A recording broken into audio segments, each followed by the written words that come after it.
Do banks treat you differently when you make large deposits? One day I had a TT deposit for around $10 million.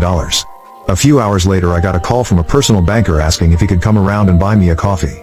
I said, thanks, but I really wasn't going to be a source of other services and didn't really need anything.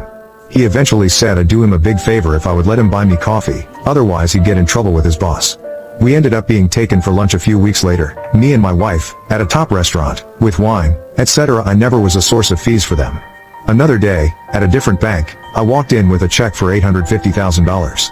It was a handwritten check because I was transferring some money from one of my entities to another, and I was dressed like I'd just come from the beach, shorts, old t-shirt, sandals. The counter guy looked at the check and said $850? I said yep. He pressed a few buttons and gave me a receipt which I stuffed in my pocket. When I got home a few hours later, I happened to glance at the receipt. Yep, you guessed it, $850. This was late on a Friday afternoon, too late to ring the branch. Over the next couple of days,